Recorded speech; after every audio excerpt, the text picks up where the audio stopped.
Sorry, when you're the audio engineer, and everything else, where you're doing everything, you have multiple hats on. So, but we're gonna make it through because we are now becoming.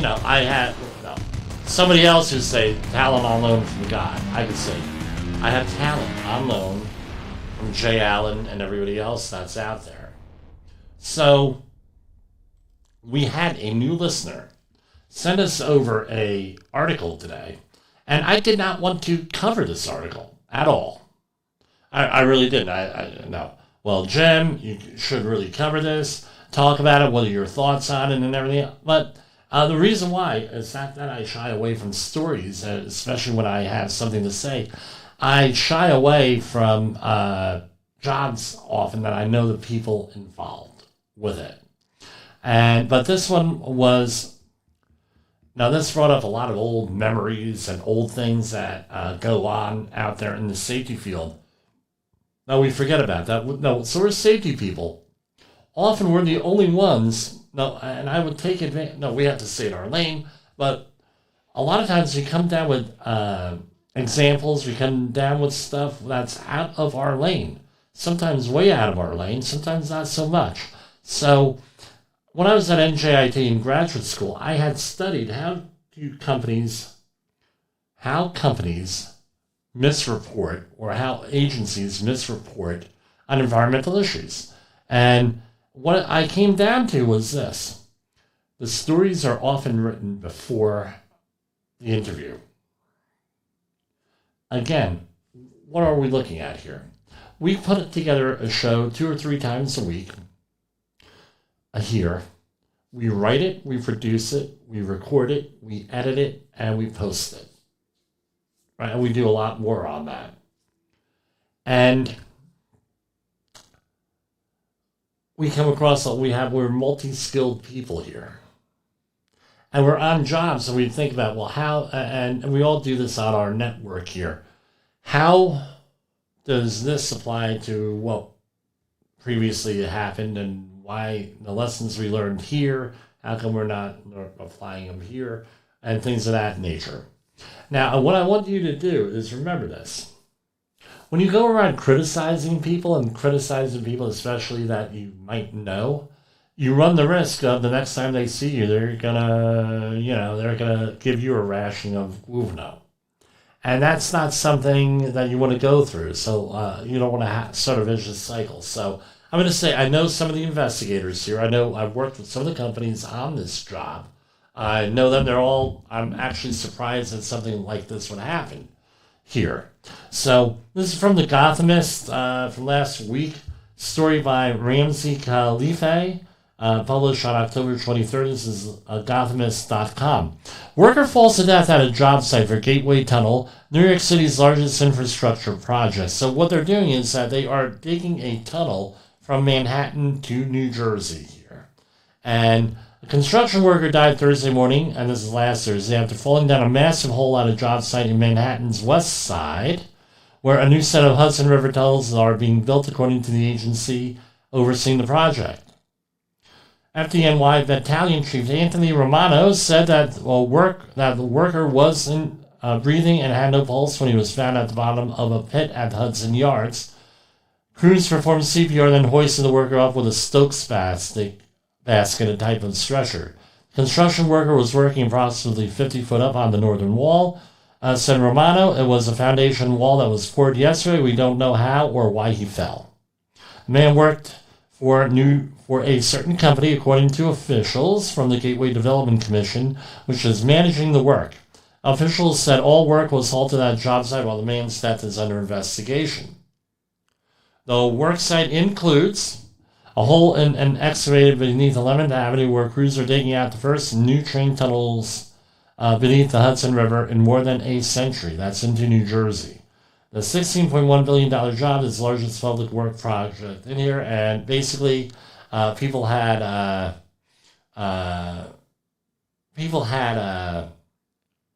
well, Jim, why aren't you on there? You could retire on the job because it's New York City, that's why. Remember, New York City has, New York City has a couple of laws in place that make it very risky for safety people to work in them. And you're gonna say, "Well, Jim, what do you mean? What do you mean?" I tell you what, makes it very risky. Now,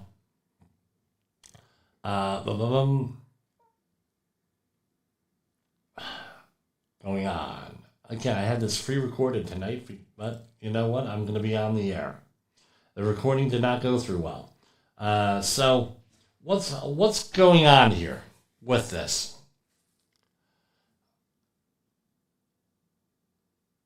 What you need to do is prep your workers for when things go bad.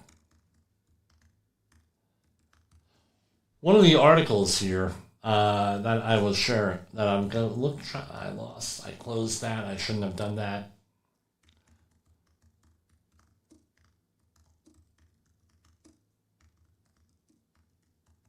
All right.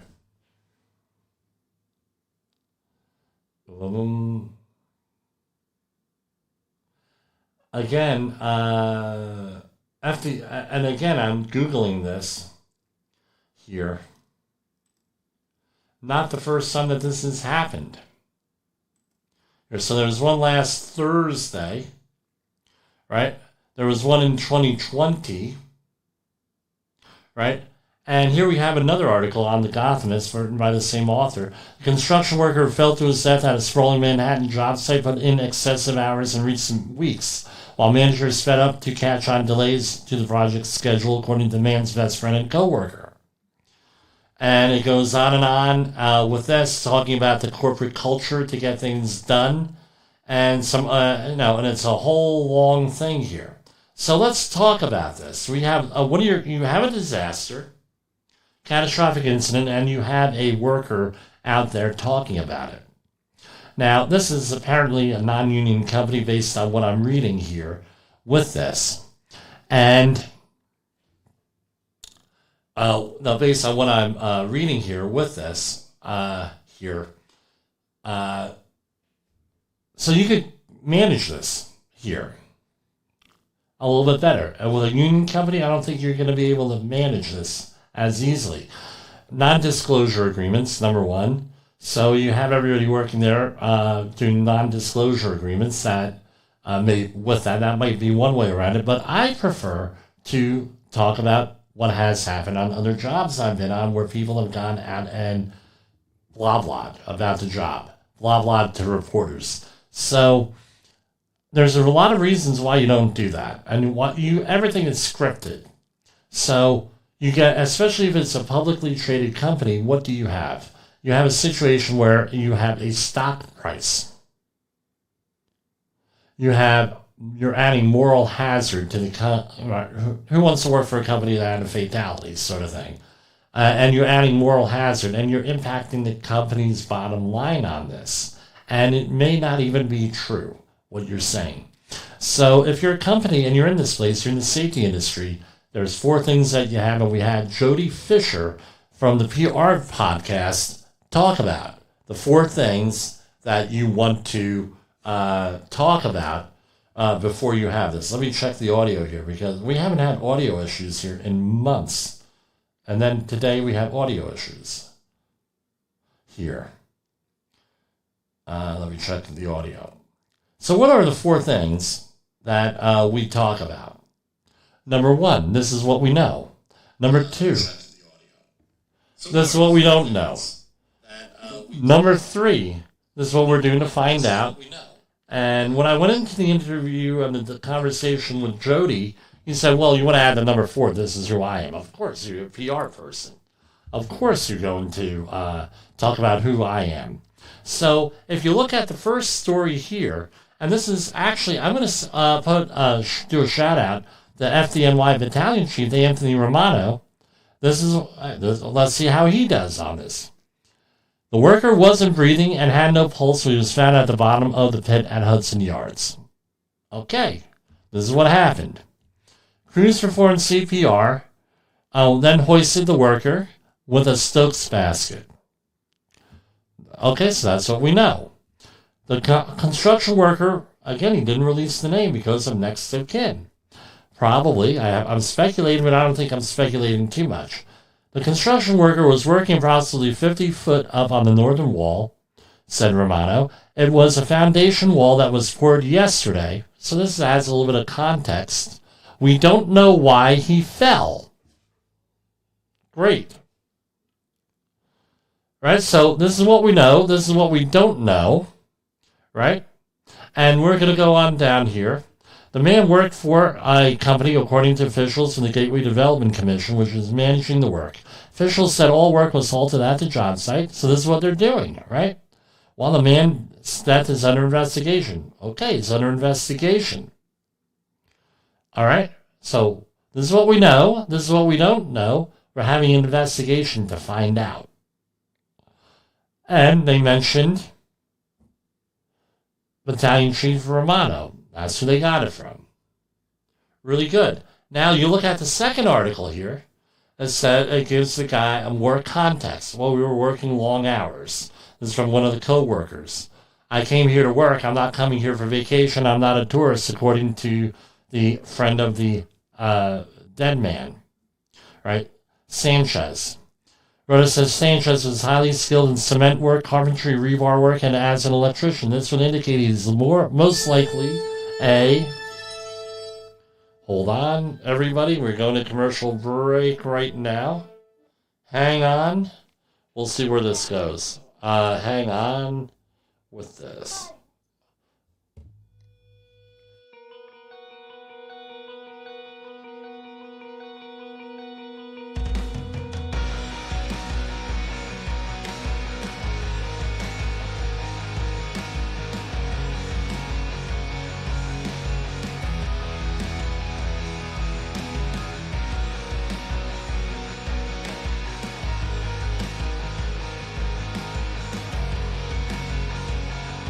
OSHA recordables, catastrophic losses, environmental disasters. You want answers? So do I. This is Jim Posel with Safety Wars. That's my daddy! Is your safety training old, stale, and hackneyed? Is your safety trainer still preaching a warped version of behavior-based safety? How about safety training that actually addresses your hazards in your workplaces and is not standardized baloney from 25 years ago? Contact the Safety Wars team at safetywars.com or call Jim Posel at 845-269-5772. Remember, if you're receiving this message, you are the solution to unsafe workplaces.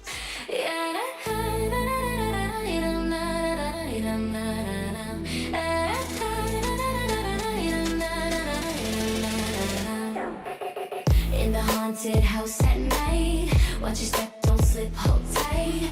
Cords and clutter on the floor, trip once and you'll scream for more. Boo-hoo hazards, don't be blind. Wear your gear and you'll be fine. Spooky sounds and PPE, that's the way to safety.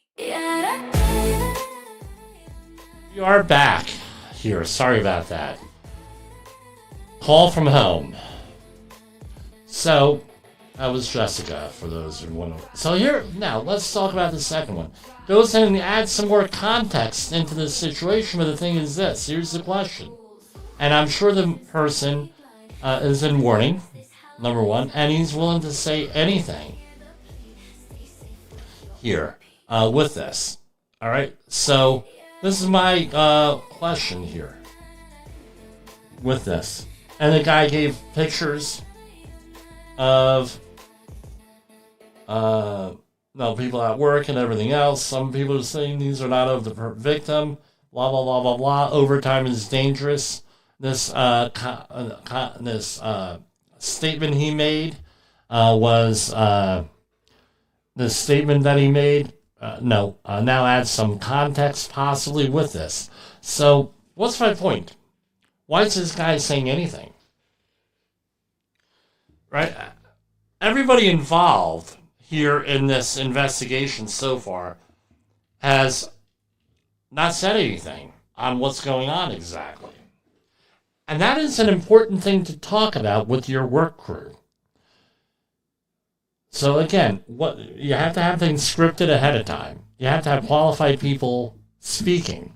Sometimes you don't have qualified people speaking. I've done that before also, where I had to handle something. It was like, Jimmy, read this statement and don't say anything, because I did not know all the context and everything going on out there. So I was given a statement to read. Hey, blah, blah, blah, blah, blah. This is it. But again, I was on a project in New York City. Again, it was on Staten Island.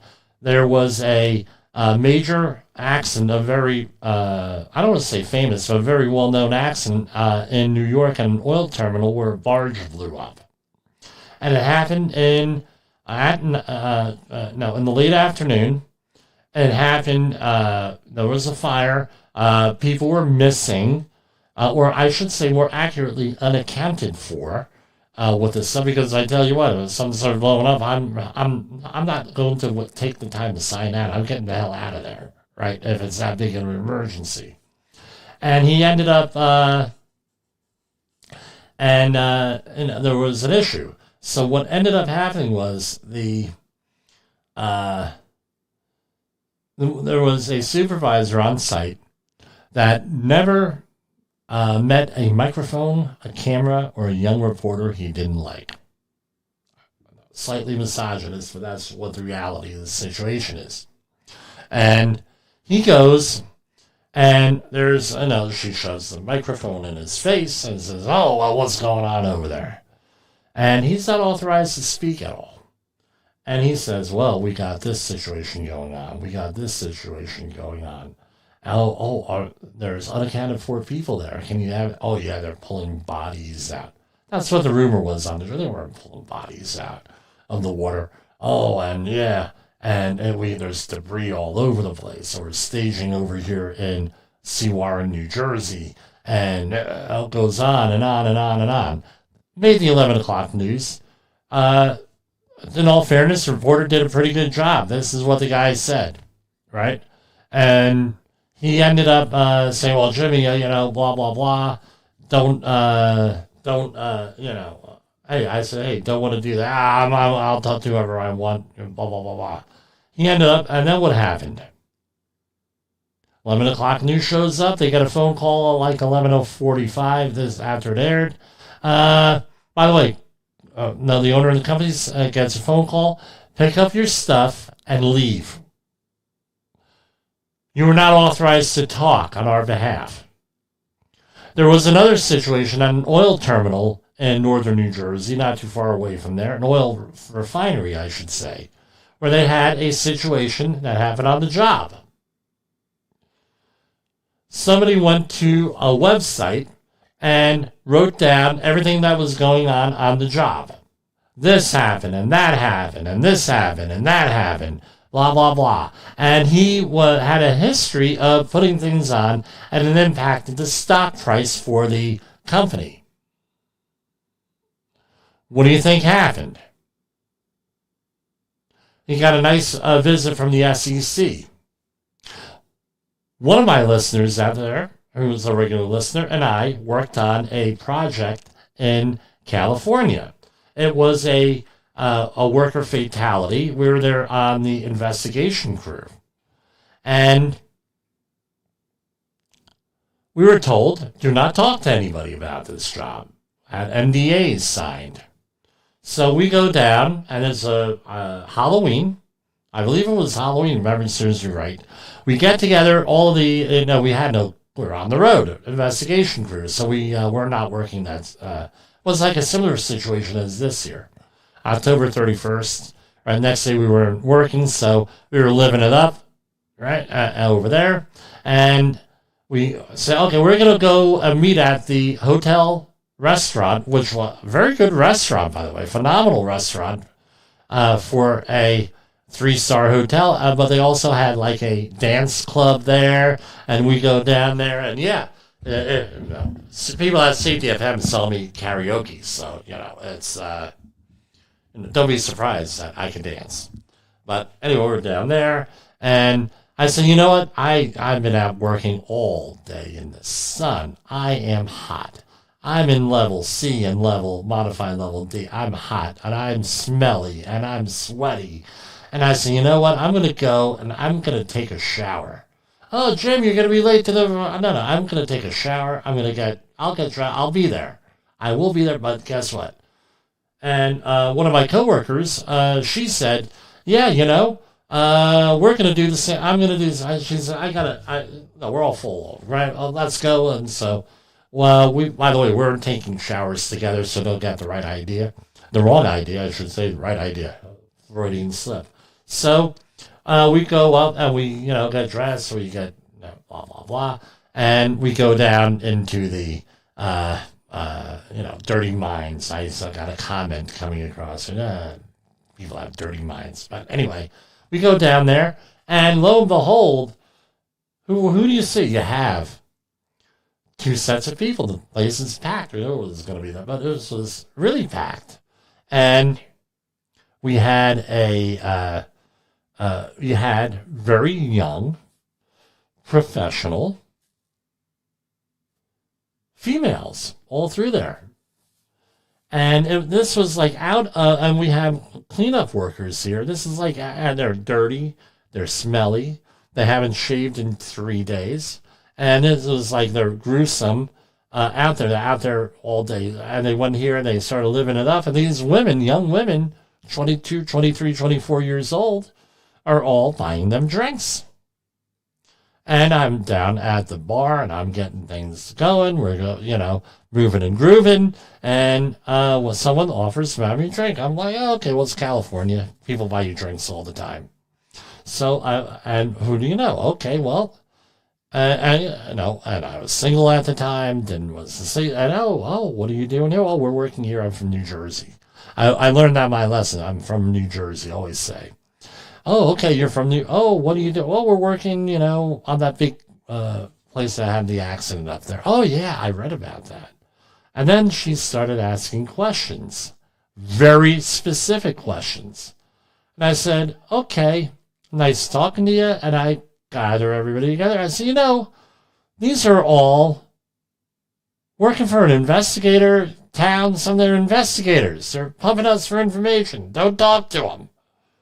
The guy said, really? I said, yeah, you're all going to get your butts fired here. Don't talk to them.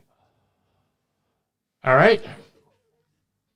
Oh, okay. Well, Then I look over, and the women that were on the project, they had some people out there, and I'll say, and you're all going to laugh. They're like Jerry Clooney types, right? They're out there, and and I said, hey, come over. You know that these guys are like, okay, they may be, I don't know, maybe that's maybe a legitimate thing. However, I told our guys to stop talking to these women because they're buying them drinks, right?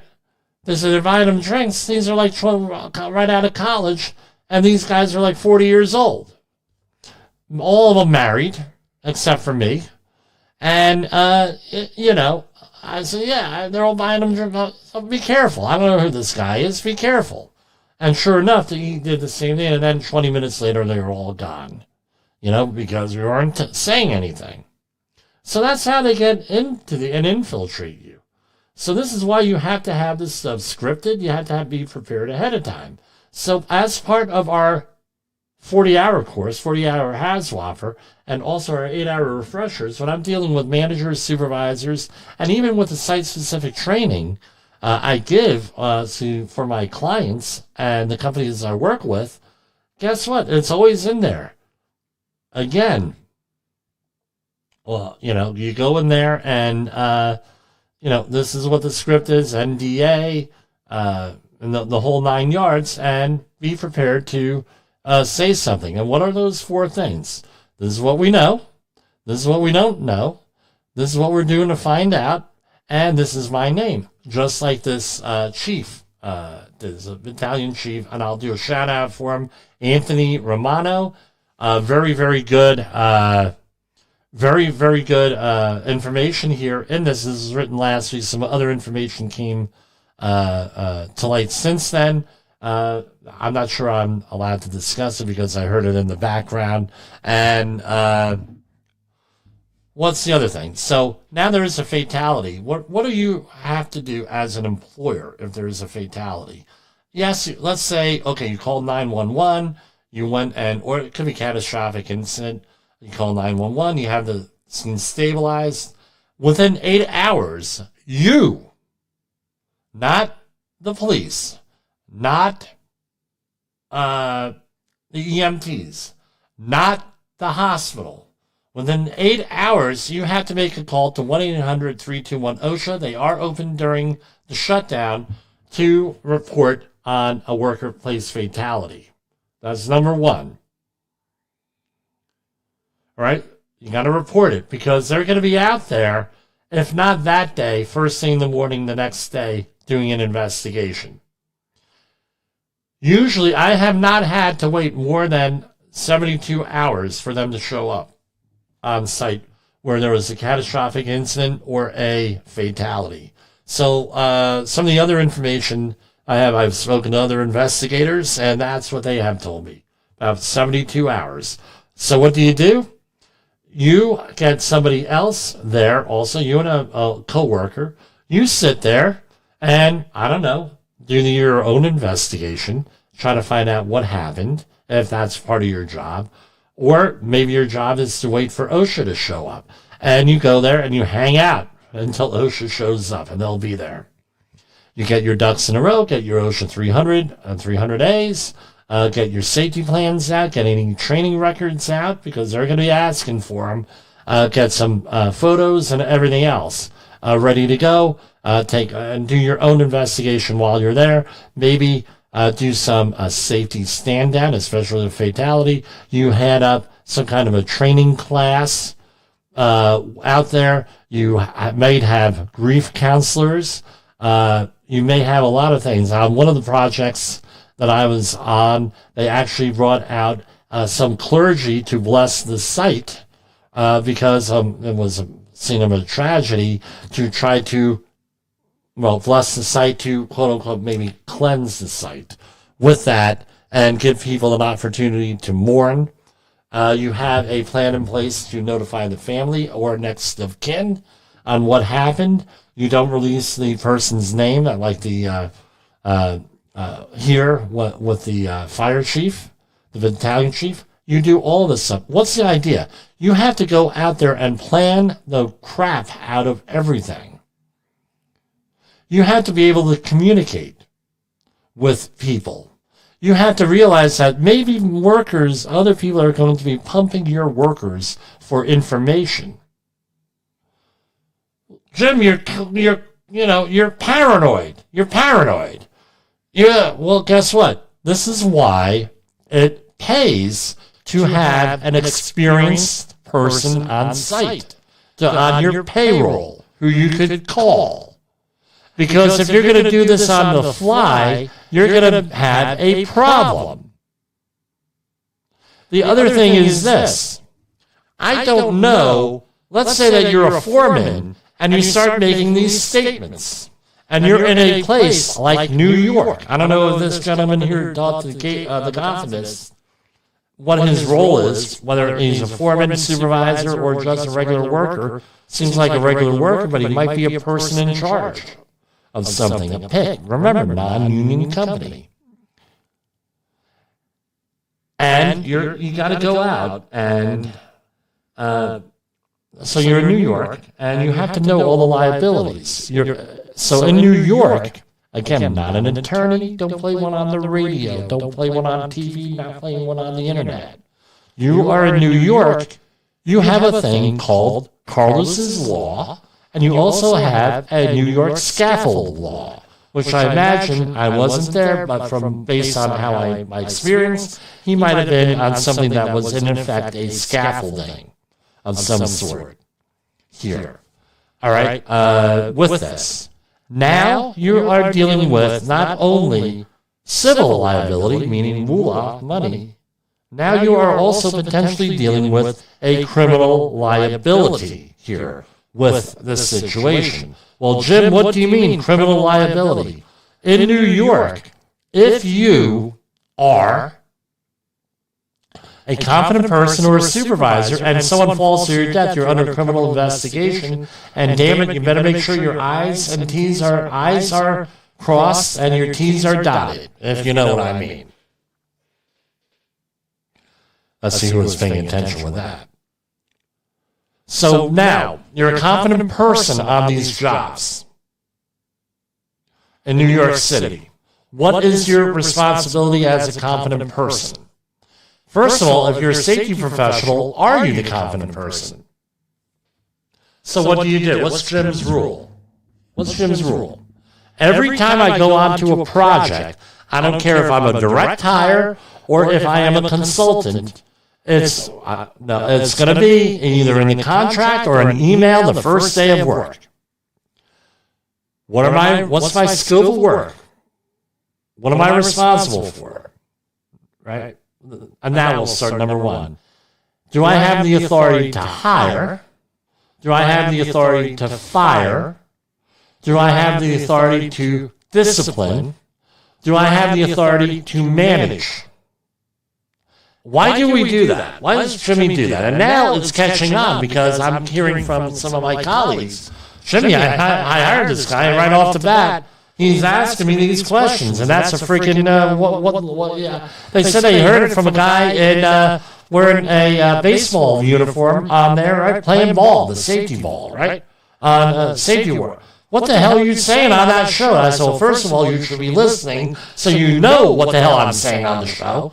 Number one. Number two, what? That makes you uncomfortable that now you're a supervisor and you're responsible? You can't pawn it off to a lowly safety person with no authority on the job? Does that upset you? Does that make you uncomfortable? Makes a lot of people uncomfortable. And again, last project I was on, not the current project. Hey, Jimmy, we're having this issue here. We're blah, blah, blah, blah, blah. We're doing that. And that was from the government entity that was managing. And what do you think I said? I said, you know what? I'll tell the person about it. I'll tell the company about it. Well, aren't you going to throw them off? No, I'm not going to throw off anybody because I don't have the authority to hire. I don't have the authority to fire. I don't have the authority to discipline, and I don't have the authority to manage, and I have the authority to reward anything. So therefore, somebody from the company has to go and do this. How about you're the competent person on this job? Apparently, one of the speculative things out here, or the speculation, is that there was a problem with the equipment. Okay, you're the competent person. Is that equipment appropriate for the job? Is it inspected? Does it meet the requirements of the manufacturer of that equipment? Are all the labels ripped off the equipment so you don't have any idea where the hell it came from, when it was manufactured, or anything else? Do you have an inspection program? Are all of these people trained on how to use that equipment? Or are they giving you the Metro New York, the Metro New York salute? You know the Metro New York salute. No, I'm covering it up. And also, the old, you tell someone to do something, and what do they do? Hey, why don't you put on that harness, right? Well, why don't, you is what you get. Oh, yeah.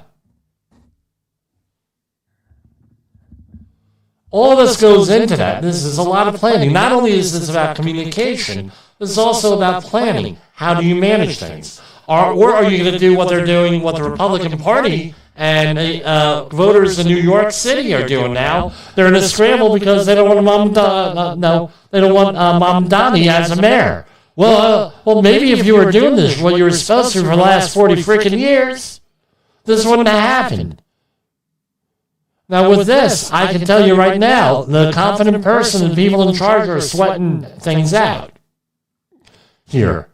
And the oversight people, they'd be all lawyered up. Now, this is the other thing. Right? And so now you have a fatality on the job. The police show up. There has to be an investigation. In some areas of the country, the sheriff will show up. In some areas of the country, both will show up, including OSHA.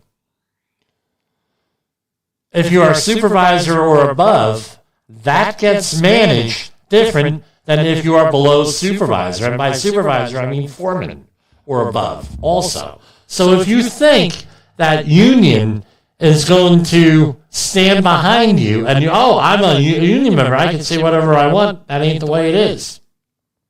Because you're a foreman as far as OSHA and the law is concerned, unless it says otherwise, no OSHA, as long as you're the foreman or above, you're considered management. Watch what you say. Remember, we did a program here about a year and a half ago. What was it on? Right, I should revisit all of these. You have what are called rights under the U.S. Constitution. Miranda rights, the 5th and 6th Amendment of the U.S. Constitution. You have a right to remain silent, and you have a right to an attorney. So if you have an OSHA person show up, what are you supposed to do? And I'm not teaching, by the way. There's going to be people, I get all, you're teaching people how to circumvent OSHA regulation and an investigation. No, I'm not. What I'm telling you is you have to assert your rights. Just because OSHA is there does not mean that you lose all your civil rights. You go out there and you say, hello, Mr. OSHA compliance officer, welcome to our job. Can I get you anything to drink, sir or ma'am? Oh, well, okay, well, let's go into this conference room. And in that conference room, God willing, you have it sanitized, meaning all of the paperwork is out of there. All of the plans are out of there because that is all fair game. And you sit the person down and you say, well, what can I do to help you? How can I help you in your investigation? Well, we're going to need this, we're going to need that, we're going to need... And certain documents, I'm not going to go into the detail, have to be produced within 4 hours. Look at your OSHA 300 log, number one, and some other records have to be, right? What I would do is, and they do have labor law attorneys out there, you have an attorney on call with that, and, okay, well, bring out your attorney with that, and again, you have the right to an attorney. Why? Because of Carlos's law and some of the other stuff out there, if you're a person in charge, do you want to start saying, oh yeah, I told him this and that and the other thing? Oh, what's the company policy? The company policy is this and it's not the company policy. And it all gets all discombobulated out there. Again, lying to an OSHA inspector is like lying to law enforcement. You don't want to do it. You could get into big issues with that. Police are doing the investigation. Again, be very careful what you're saying. You have 5th and 6th Amendment rights. No, officer, this is what happened here. The person died here. We're doing an internal investigation as to what happened here, and no, be very careful what you say. During our accident investigation class that we do, we go through a book called I Know You Are Lying.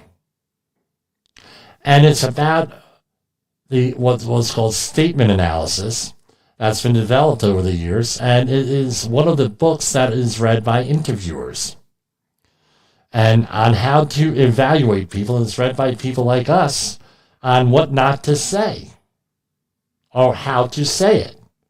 One of the things is people use words inappropriately, or they give too much information, or they're trying to be helpful and they get into problems. Look at Washington, D.C. You could go down a whole litany of people who got caught in perjury traps. Why? They got involved in investigations and they said the wrong thing. They said things that were not true, like the one example I gave you. Because what do you think happened? You're a person on that job. You're unaccounted for. Maybe you were on vacation in Florida. Maybe you didn't show up to work that day and didn't call your wife. Tell your wife. You were out there with the Gemara, you know? Maybe you're out there Doing, instead of going to work, you decided to make a trip down to the craps table in Atlantic City. Actually, sounds like a pretty damn good idea. Maybe I'll go there after the program. I don't know. I'm just joking. All this goes in there. That's why you have to control where the information is and where and everything else. I'm going to take a quick break here, and we're going to put on some more music here. So we're going to listen to the Safety Vampire. Safety vampire, he's sucking the life out of me. He's such a drag, he's making the workplace less safe. The safety vampire, he's sucking the life out of me. He's such a drag, he's making the workplace less safe. The safety vampire, he's sucking the life out of me. He's such a drag, he's making the workplace less safe. Do this, do that, do this, do that, do this, do that, do this, do that, do this, do that, do this, do that, do this, do that, do this, do that.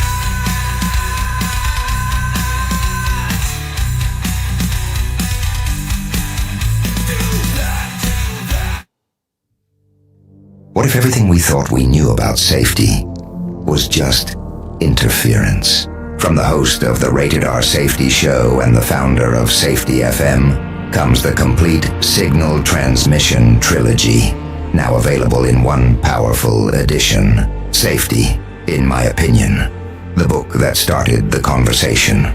Safety Mutation, where the boundaries of culture, systems, and belief begin to break. And now, Safety Transmission, the final piece of the signal. For the first time, all three books are together in one volume. The Signal Transmission Trilogy, Complete Edition. This isn't just about compliance. It's about consciousness. It's about decoding the way we think, lead, and live, inside and outside the system.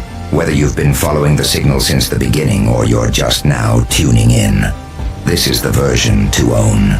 Search Signal Trilogy on Amazon or visit safetyfm.com to get your copy now.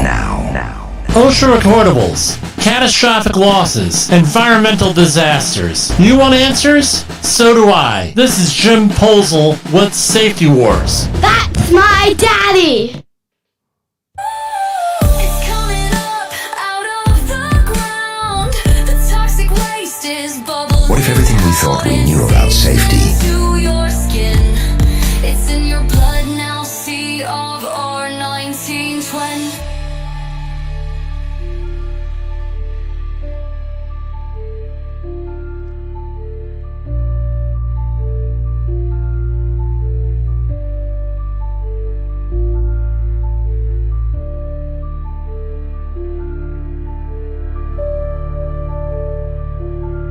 And it moves like you, and it talks like you, and it looks like you, but it's not you.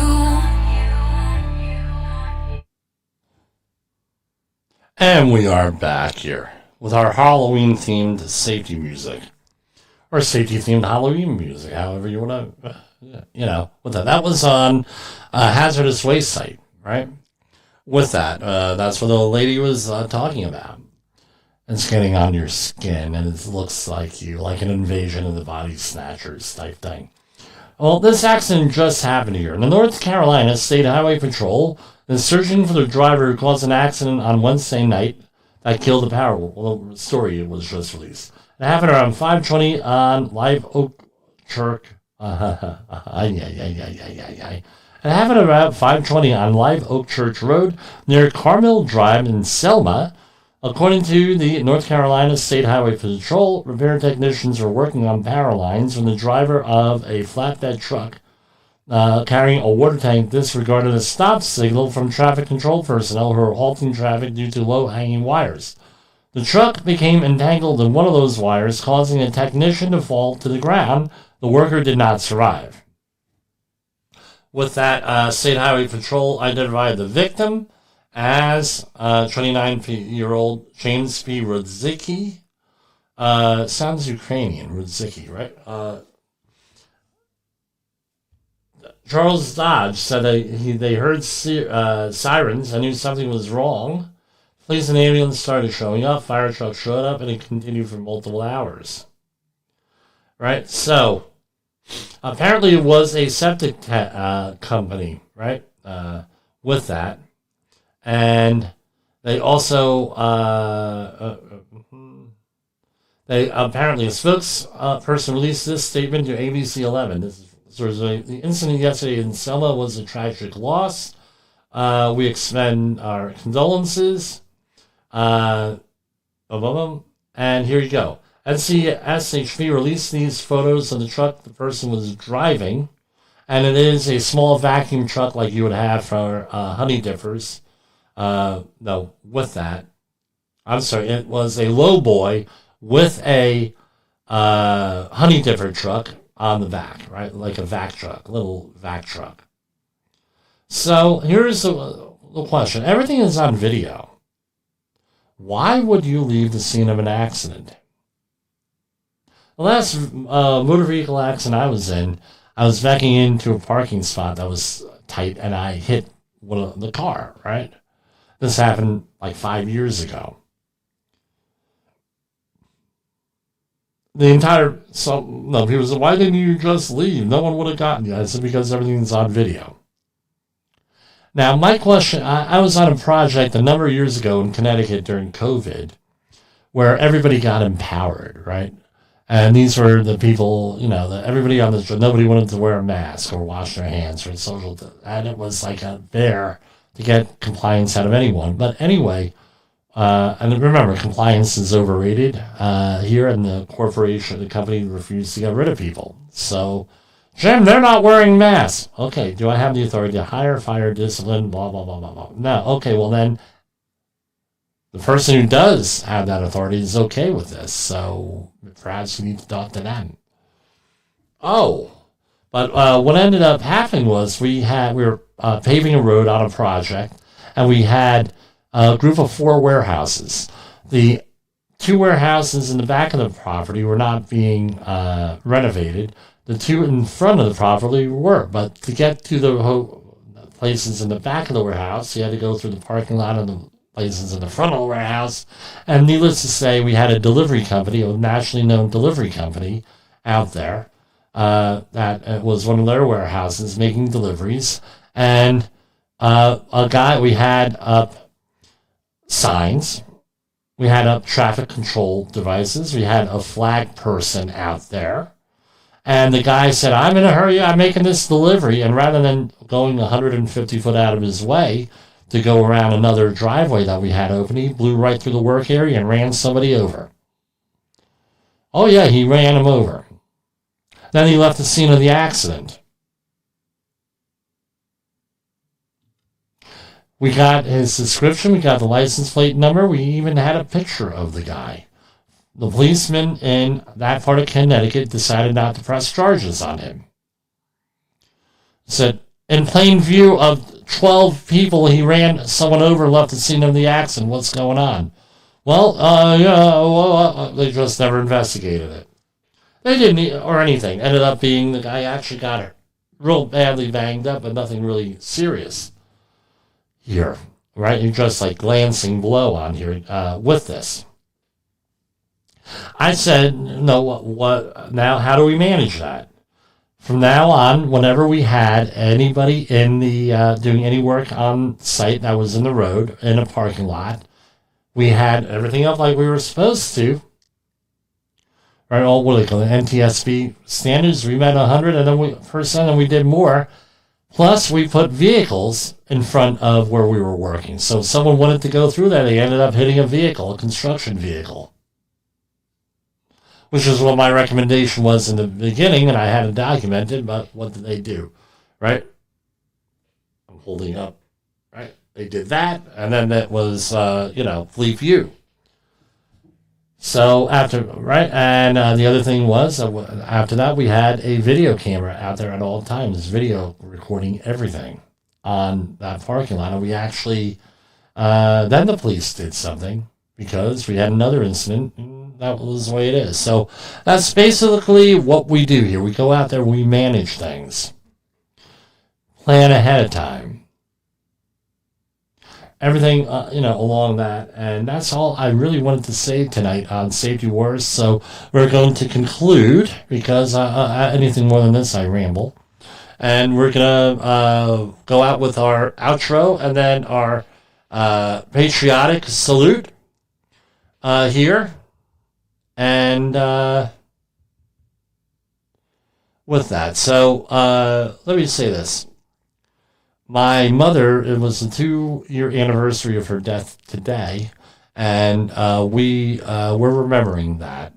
My brothers and I, and we miss her, but life has gone on, and things do get better. For Safety Wars and Safety FM, this is Jim Posel, and the playing of the Star Spangled Banner is in honor of my mother, who was an immigrant, and she loved this country. So we will be playing that in memory of her today.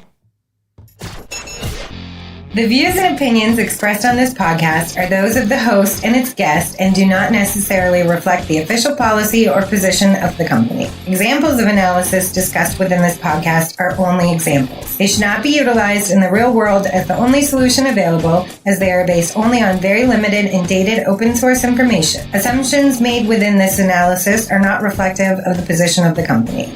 No part of this podcast may be reproduced, stored in a retrieval system, or transmitted in any form or by any means, mechanical, electronic, recording, or otherwise, without prior written permission of the creator of the podcast, Jay Allen.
The clock ticks slow, but the heat runs high.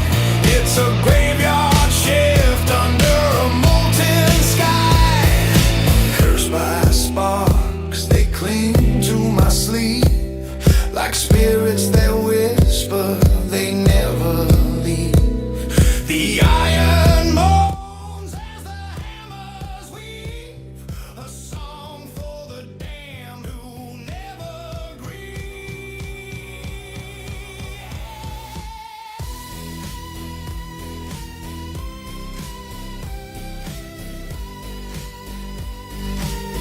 You never dream. No energy.